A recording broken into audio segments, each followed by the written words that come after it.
3 months before the Salt Lake City Olympics, I get this phone call. It's an incredible phone call. They said, Ruben, you've been selected to carry the Olympic torch. Oh, wow, man. Now, the Olympic torch, you know, they light it in Olympia in Greece, right?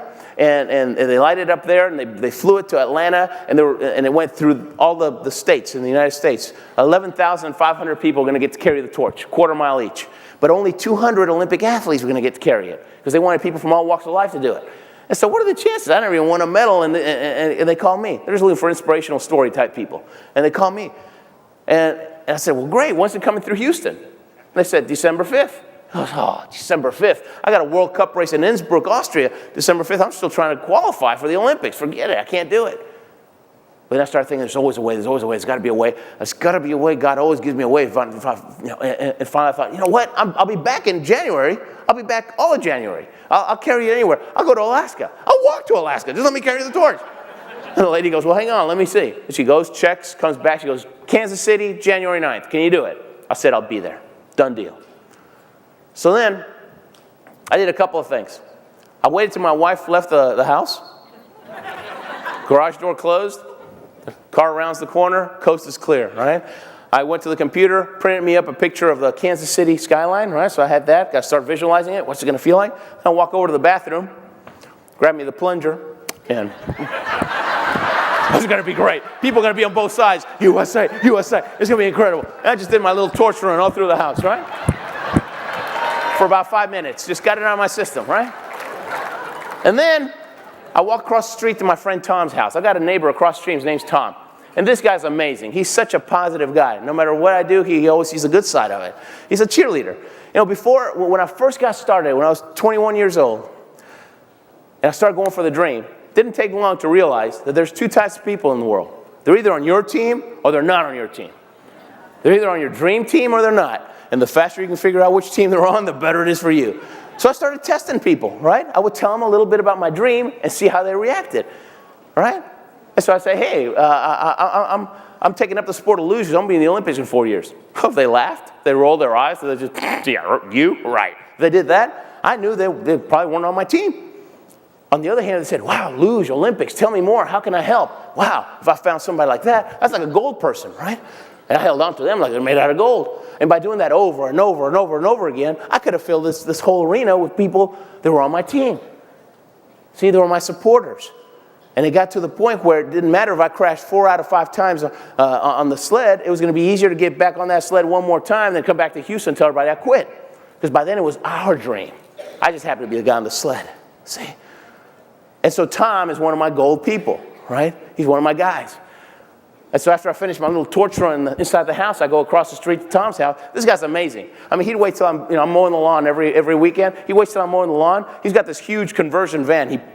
He drives it right in front of my house, opens up the window, starts yelling like a madman. I believe in you, baby. I'm going to see you on TV. You know why? Because you will be a 3-time Olympian.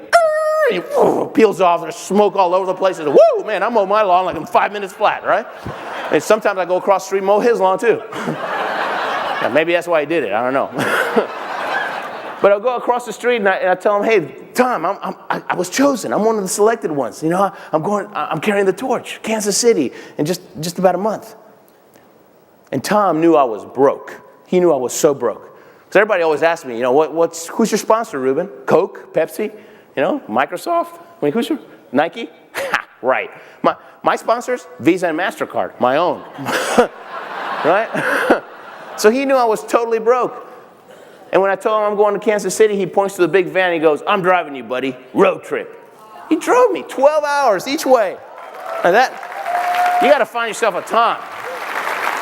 Right? Wouldn't even let me drive. Didn't want my arm to get tired.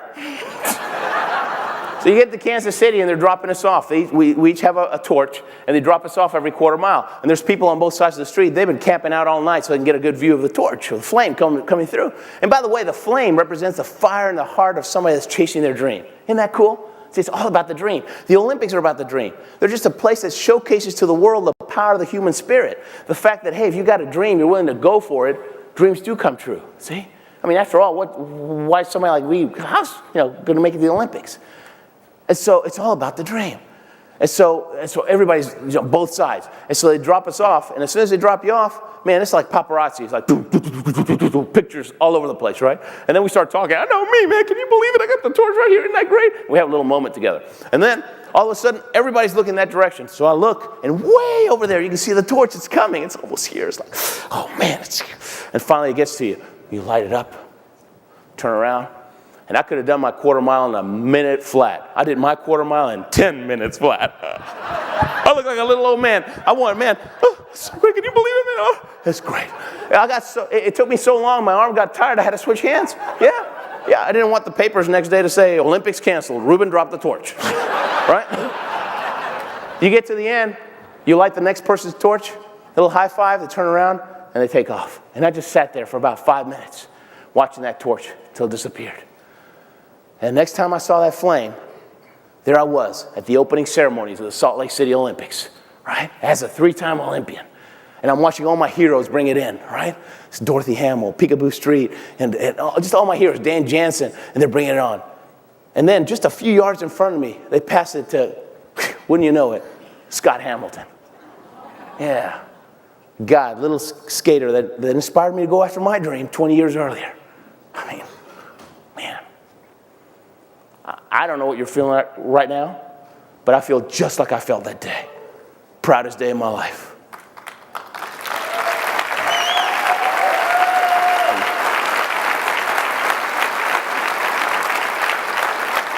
Guys, if you have a dream, you're willing to go for it, you refuse to quit, and you hang on to your leadership, you can make that dream come true.